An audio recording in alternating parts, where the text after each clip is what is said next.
Hey guys, I am Puddles and this is my channel. Welcome. Today we are making a different kind of a video than the ones that I've been making recently. We're going to be talking about inspiration, where we get ideas from and how to steal said ideas for your campaign. We are lucky to live in a time when we've got movies and videos and video games and books and TV shows that we can all draw from and inspire us and to give us ideas for our campaign. We can draw from these and we can use them in our games, and it's a great thing to do. However, we aren't going to talk about stealing story ideas from movies or characters from video games. We're going to go right to the source, or the DMD tap, and steal campaign ideas from campaigns. Now, this isn't like stealing a campaign setting or anything like that. It's getting ideas from other more experienced, better DMs and influencing your campaign with that. Now, with YouTube and D&D taking off, we have an insane amount of amazing D&D content in which to absorb. We're so incredibly lucky to be able to watch professional DMs and steal their techniques and use them in our games. That, 5 years ago, that wasn't a thing. You just had to play your campaign and hope that your players enjoyed it and hope that you were getting better at it. But now we can watch professional, full-time dungeon masters and use their inspiration to influence our games. Now, I'm sure if you've made it to my small corner of the internet, you would have heard of one, if not both of the shows that I'll be talking about today. That being Critical Role and Court of Swords. Now, they are both very entertaining shows. I watch both of them. They both have crazy genius DMs in Adam Coble for Court of Swords and Matt Mercer for Critical Role, and watching them really inspires me, at least, and can, inspire you, and we can steal from them. We can take their ideas and use them, which is amazing, because they're both amazing, and I would like my games to be like their games. Now, I like both of their shows for different reasons, and this video is about taking what I love from each and combining it. So taking parts from Critical Role and parts from Court of Swords and melding them together to make my dream campaign. Having said that, I am but a mere mortal in the pantheon of DM gods, and I know that anything I create will pale in comparison to their infinite creativity. But that doesn't mean I can't steal their ideas and try to become a better DM in the process. Now, I suppose let's just dive in and talk about why I like these shows. But it's gonna be pretty short and sweet, I think. But here, let's start with Critical Role. What do I like? I like the narrative style of Matt Mercer. He explains things with passion. He's a voice actor, obviously, so he's very good at using creative, emotive, evocative language to describe things. It really draws people in when you can describe things in a way that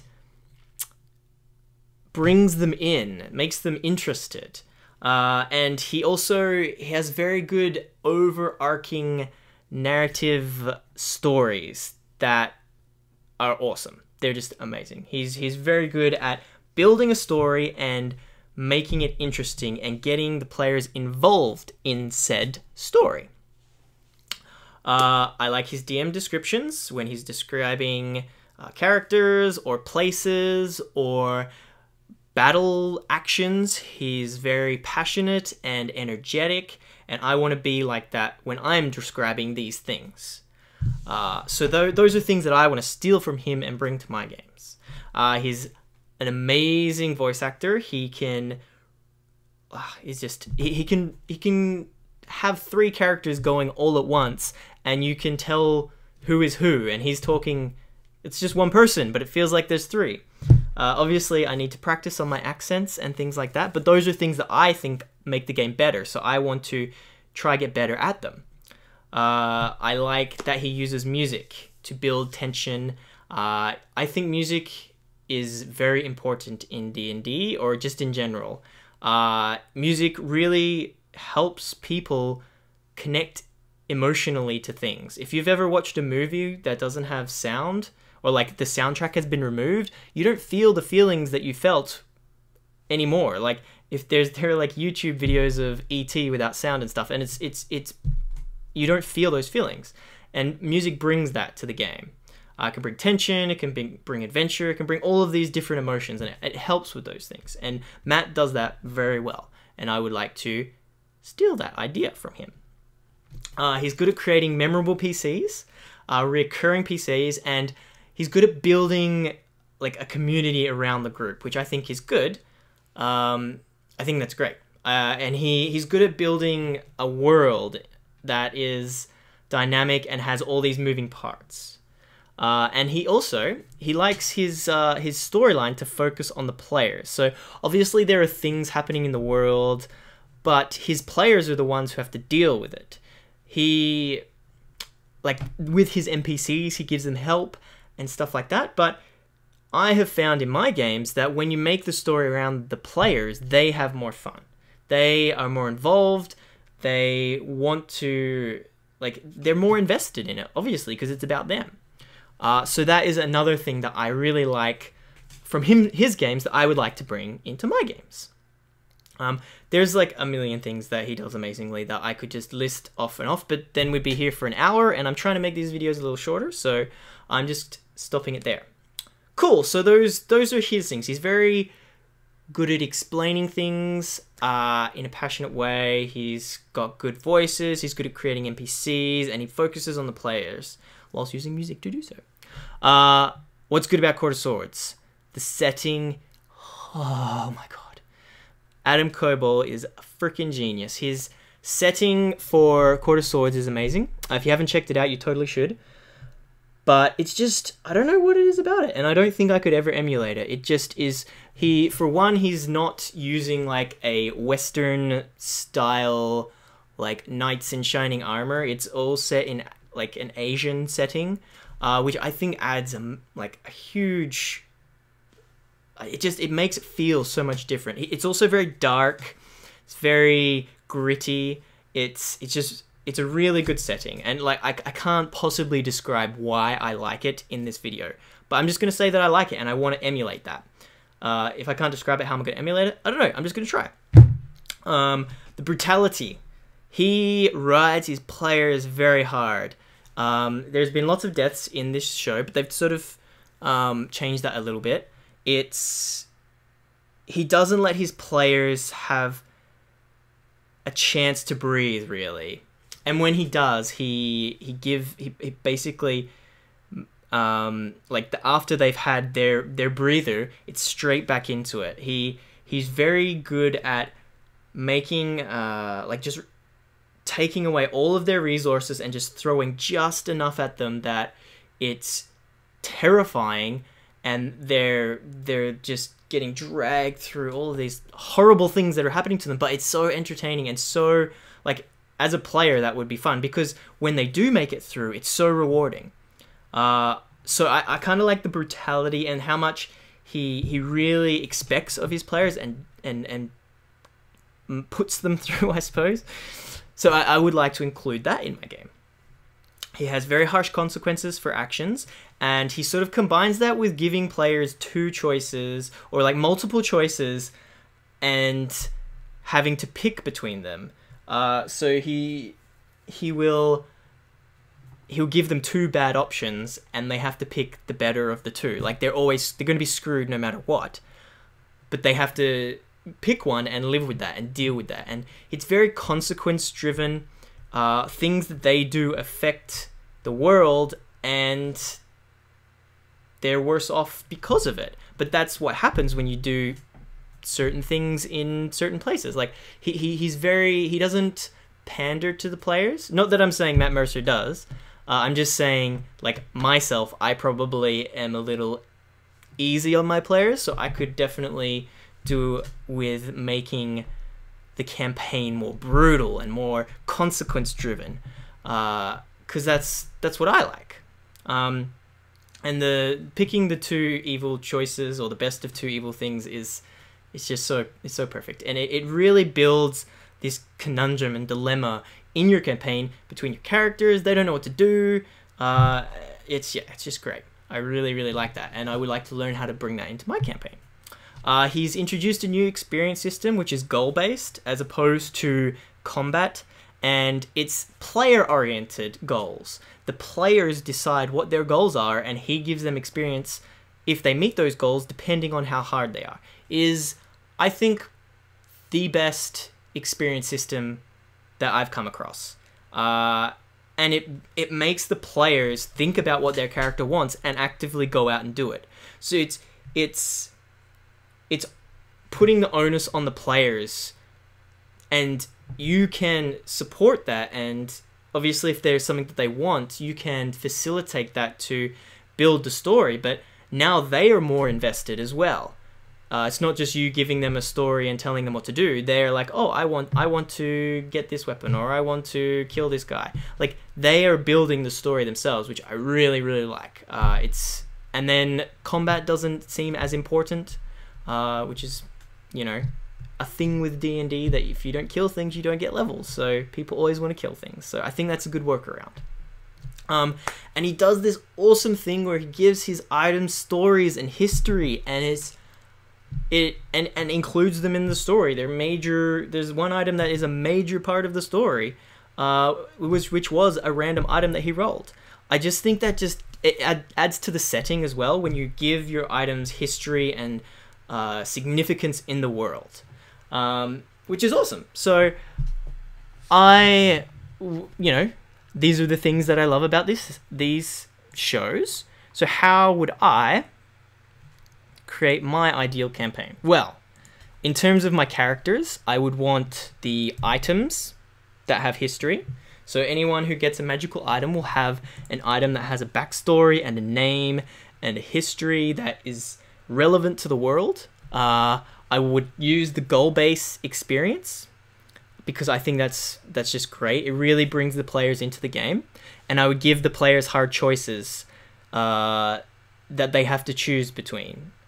And I would have the narrative about the players following it. So it's like a combination of the gritty, Court of Sword, hard choicey stuff, but it's also about the players. And I think the Critical Role style of using the player's backstory to build the narrative, combined with the goal-based experience, is a really perfect meld. And if I could create a campaign to make that work, it would be awesome. Campaign setting, gritty and dark, much like Court of Swords. Basically, if I could create my own Court of Swords style setting, I would be the happiest person in the world. You'll notice here, like, I love the Tal'Dorei setting and I love everything that Matt does, but the greatest strength with Court of Swords is the setting. That is why most of the setting stuff is from Court of Swords. Yeah, gritty and dark, consequence-based stuff. I think the story should be at the players, but I think there should be other stuff going on in the world. I don't think the setting, like the players are doing their thing, but there's also big moving parts that they are not involved with, which I think Court of Swords really does well with doing. Which I suppose is narrative, but I should take that there. But anyway, I would want to create my own pantheon and world, and I probably wouldn't want to put it in the like traditional D&D like European style. I'd want to like research and do sort of what Court of Swords has done, but maybe with like Africa, or Africa was what I was thinking of, or even like the Middle East, or like ancient Rome or Egypt or something like that, as like influence and inspiration, or just create something completely different. I would want the setting to be pretty unforgiving, consequence driven, and I want this like the setting to not be about the players. The campaign is about the players moving through this setting, but the setting itself is not built for these players. They're moving through it. So that's how I would probably do that. The narrative follows the players, like I said. It's obviously going to be very dependent on the goals that they choose and their backstories, because that's what I want to build. Also, with the campaign setting, I want it to feel like an adventure as well, which sometimes Court of Swords, it just gets so hardcore that you, like, not as a bad thing, but I just want a little bit more more levity in my games. Not so gritty and dark. Not that I could pull off that much awesomeness anyway. But yeah. NPCs. I would want to voice them like Matt Mercer, which is never going to happen, but I'm practicing, okay? I'm getting better at my voices, and that's it. You just practice. And I'm not embarrassed when I do stupid voices anymore, which I think is a big step. I want to lean more on NPCs. I think Critical Role has really good NPC-driven stuff, and NPCs that are tied to characters. Like, I just think that's really well done in Critical Role, and I would want to do that for mine. I want stuff to also affect the NPCs. I don't want the NPCs to be immune to the consequences of the players, which I think is pretty cool. In terms of just the feel, the general gist of how I want it. I want harsh consequences, I want a dark, edgy feeling, I want music to emote and to make people feel feelings, and I want evocative DM descriptions. Now, the feeling stuff is more me practicing and just getting better at that sort of stuff, but a lot of the other stuff I can just, like, think about, and when I make my next campaign, I will emulate this. This is what I want. This is how I'm going to build my campaign. And it is basically just stealing the awesome ideas from these two incredible DMs, and hoping that I can at least make it a sliver of as good as they could make it, you know? And hopefully learn in the process of doing it. But yeah, I think that's about it for that. They are both awesome shows. If you haven't seen either of them, I don't know why you're on my channel, but that's great and welcome. But you should check them out.